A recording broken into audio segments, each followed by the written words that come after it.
muy lindo estar acá en la casa de uno. Bueno, la verdad, ¿hace cuánto que estabas en Palestina? Estuve cubriendo como periodista más o menos 7 meses, entre idas y venidas, porque bueno, yo estaba con una visa de turista en realidad, antes Ujú. de que sucediera el ataque de Hamas. Bien, ¿por qué llegaste allí? ¿Qué te motivó a eso? ¿O cómo fue?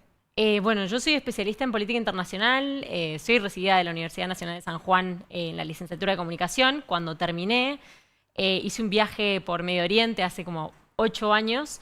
Llegué a Palestina, llegué a Israel, y a mí me sorprendió mucho que era un conflicto que yo había estudiado, del que había leído bastante, y sin embargo la realidad me pegó un cachetazo cuando llegué ahí. O sea, me di cuenta que era muy difícil de dimensionar desde lo que uno lee qué es lo que pasa en esa zona realmente.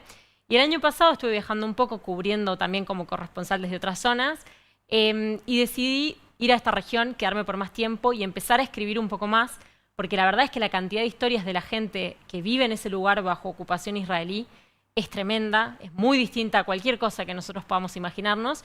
Y obviamente, bueno, es un conflicto que no empezó recién con este ataque de Hamas, entonces yo sentía que habían muchas historias que contar y que a mí como periodista me movilizaba un poco poder ser una voz en español, si se quiere, porque Sí. no hay mucho, no hay casi nada, les diría, de información sobre este conflicto, al menos de las dos campanas, que pueda ser accesible para toda la comunidad en América Latina, ¿no? ¿Cuáles son esas historias que hay que contar, que no se conocen?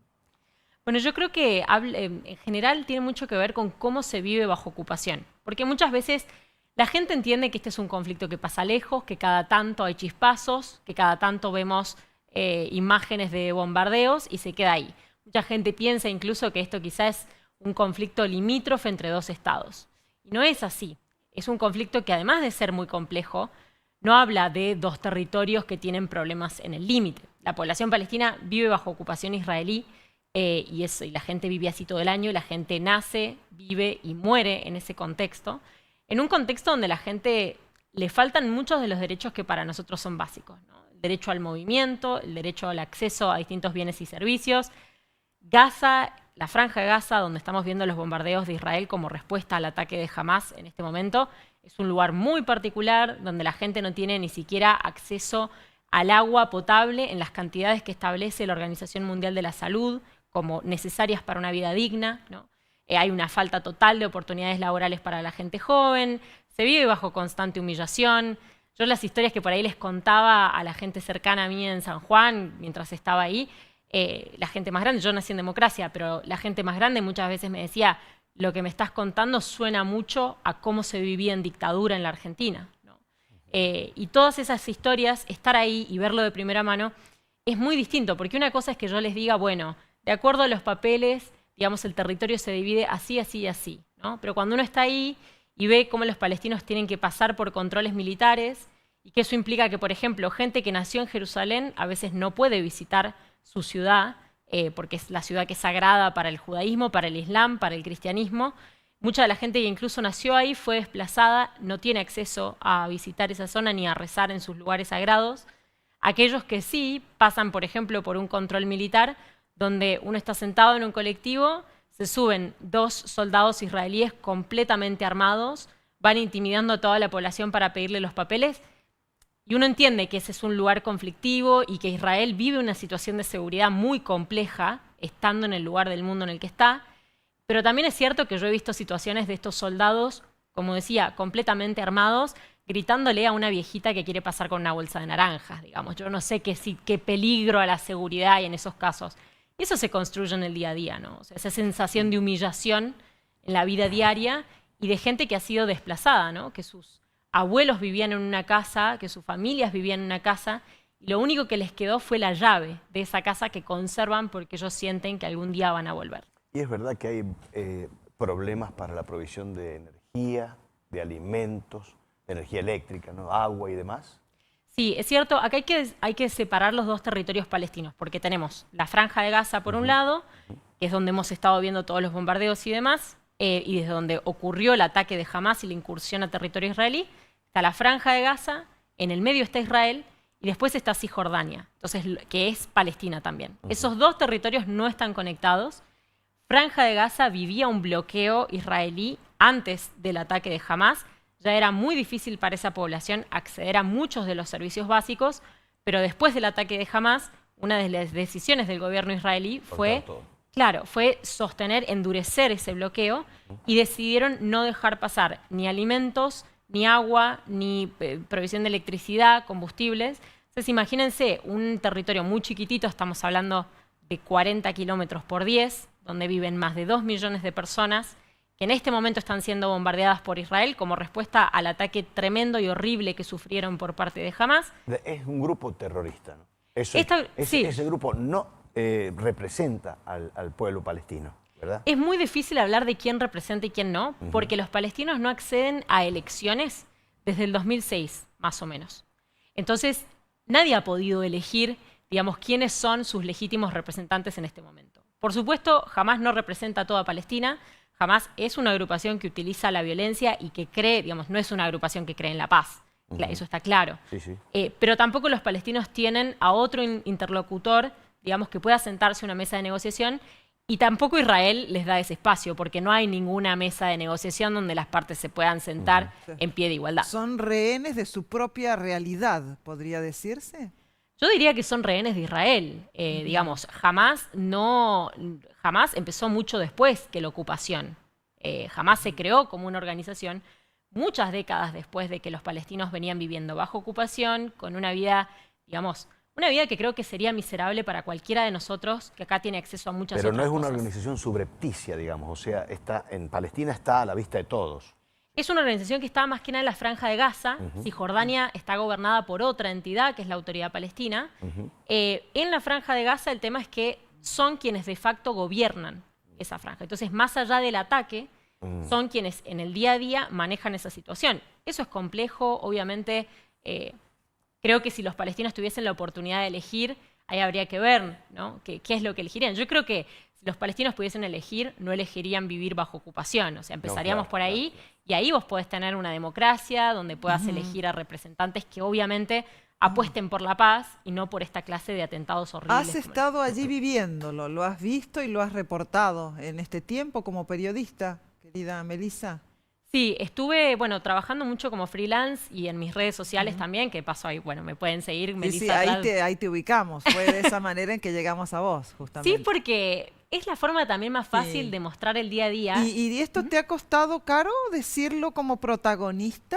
Porque es justamente lo que estás dando es una experiencia, y por lo que te escuchamos y vemos, básicamente no es lo que se ha estado diciendo también completamente, ¿no? Completamente, desde el protagonismo, hay una visión unilateral de la situación, que parece que decir la otra parte, la otra versión de los hechos... La otra campana. Sí, es que no es la otra campana. Para mí se dan las dos. En definitiva, ni una mejor ni peor que la otra, pero parece como que de la otra versión no se puede hablar.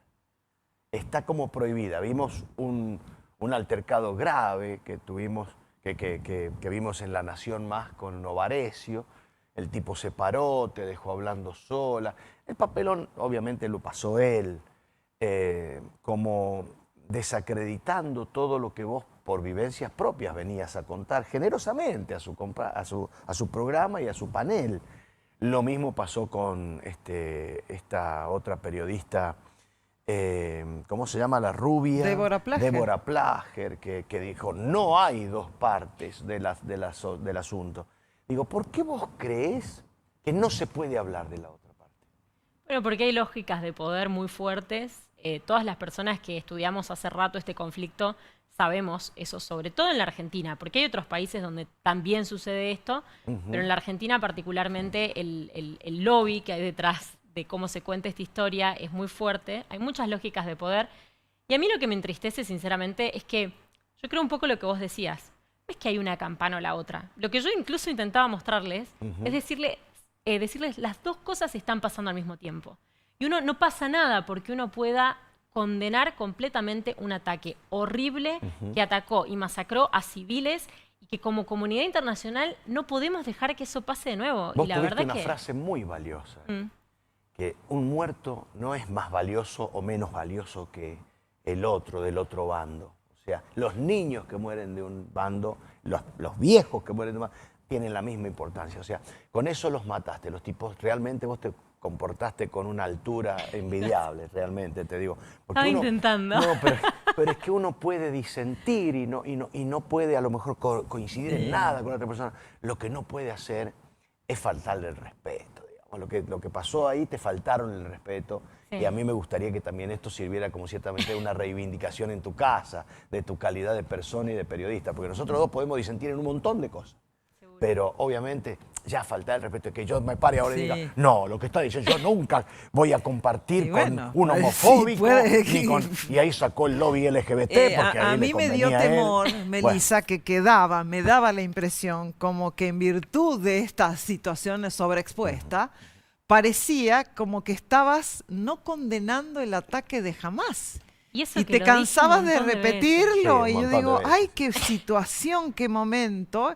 Y me daba la impresión que la búsqueda era decir, la señora está de acuerdo con Hamás. Bueno, es que eso es lo que quieren hacer. De hecho, estoy de acuerdo. O sea, me pareció una gran falta de respeto porque uno puede tener opiniones distintas. De nuevo, yo creo que son mucho más complementarias de lo que parece. Porque, a ver, mi postura personal es... La masacre que ocurrió es condenable, no se puede atacar a civiles, eso está fuera de cualquier tipo de derecho internacional. Y las familias, digo, incluso familias de la comunidad aquí en Argentina que tienen algún conocido que estuvo, que sufrió o que incluso falleció en el marco de que fue asesinado en el marco de ese ataque brutal. Y yo no puedo más que solidarizarme con ese dolor. Pero O sea, ilógico. ¿cómo no lo voy a entender? Y además me parece un horror tener que salir a explicar a cámara que uno está en contra de que asesinen a la gente, por supuesto que uno está en contra. Eso no, digamos, uno puede decir eso y al mismo tiempo entender el contexto de ocupación bajo el cual vive la población palestina y entender que los Desde hace bombardeos de 70 y Israel pico de están años. matando niños en Palestina. Me parece que eso es, digamos, es el lugar en el que te quieren poner. Y vos me decías recién, Novarecio se levantó sin escucharme, sin conocerme. O sea, yo de toda la vida, como persona, como sanjuanina, he estado toda mi vida involucrada aquí con el activismo de derechos humanos. Soy feminista de toda la vida. He salido acá a las calles cuando éramos 100 personas en la calle para que se aprobara el matrimonio igualitario. Feminista no, yo como feminista. No se pare, no se pare. No traje el pañuelo verde. Pero, digamos, es desprestigiar a otra persona porque no querés argumentar con las ideas. Y particularmente hay una cuestión que me parece importante porque es a lo que le teme todo el mundo, si se quiere, el gran tabú cuando se habla de este tema, que es cuando sacan la palabra de antisemita, ¿no? Esa es la palabra que a uno ahí nomás, cualquier crítica al Estado de Israel supone que a uno lo llamen antisemita. Y a mí eso me parece muy grave. ¿Por qué? Porque si de repente todo es antisemita, nada es antisemita. Cuando sí hay hechos, porque sí hay hechos y sí hay discursos que son antisemitas, y esto que está pasando está habilitando esos hechos y esos discursos en el mundo entero. Pero si vos decís que todo es antisemita, entonces Nada es antisemita. Exacto, Sí. cuando pasa algo real no lo vas a poder condenar porque está todo mezclado en la misma bolsa. Entonces me parece muy peligroso Además, que los eso pase. palestinos son semitas también. Claro, si entramos en la Claro, etimología y claro. todo, Viene es por el otra tema discusión. de su lenguaje, el semítico. o sea que- Por último, bueno. Melissa, ¿volviste, corriste peligro? ¿Algo pasó contigo? Porque cuando hablamos en la radio, en ese momento estaba todo tranquilo y después me sorprendió verte en las listas que estabas volviendo a la Argentina. Estabas Bueno, dentro lo que de los- pasó en realidad, digamos, yo particularmente en el área en el que estaba, no estaba, digamos, no es que estaban cohetes cayendo donde yo estaba, lo que sí se escuchaba mucho eran aviones de guerra, que eso sí era, obviamente, para una persona que es de Argentina, que no conoce esa realidad, es sin dudas impactante. Atemorizante. Pero en realidad lo que pasó es que yo tenía, mi visa expiraba, tenía que salir de ahí porque la visa te la otorga Israel. No hay un aeropuerto en Palestina, hay que sí o sí llegar al aeropuerto de Israel. Y pasó que en el medio de que, bueno, yo venía cubriendo los hechos y demás, Israel decide cerrar todos los cruces de Cisjordania. Entonces yo de repente estaba atrapada en Palestina, no podía salir por mi cuenta, porque eso todavía no es un frente de guerra. Sí ha habido ataques aislados de colonos israelíes a palestinos, donde han fallecido por ahora alrededor de 100 palestinos, o sea, han sido asesinados por colonos israelíes, pero no es todavía un frente de guerra, Cisjordania como sí lo es Gaza. Sin embargo, eso, digamos, puede ocurrir en cualquier momento. Yo estaba a una distancia de, digamos, menos de 100 kilómetros, o sea, menos de la distancia que hay de acá a Mendoza, era donde estaba ocurriendo del todo. conflicto. Y bueno, cuando ataque. cerraron los cruces y mi visa expiraba, digamos, tuve que contactarme con el gobierno argentino, que desde el primer momento fueron súper, o sea, no solamente organizaron toda la logística para sacarnos de ahí, a mí me tuvieron que sacar en un auto diplomático desde Cisjordania, por un cruce diplomático, no por el que yo usaba. destacar la logística del gobierno argentino y además la calidad humana, porque a mí desde el primer día me llamaron por teléfono, se aseguraron de que estuviese bien, de tranquilizarme, etcétera, y me parece que en estos contextos con gente que está saliendo de la guerra y algunas personas habiéndolo visto muy de cerca, me parece que es imprescindible, ¿no? Señora, muchas gracias. Qué periodista, qué privilegio, la verdad, qué orgullo sentimos. No, gracias a ustedes y gracias por tratarme como colega, que no es lo que sentí en Buenos Aires, en algunos casos, como ya sabemos que sucede. Pero bueno, nada, ahí en mis redes sigo contando un poco este otro lado del conflicto, que es parte también de lo que está pasando. Gracias por venir. No, a ustedes.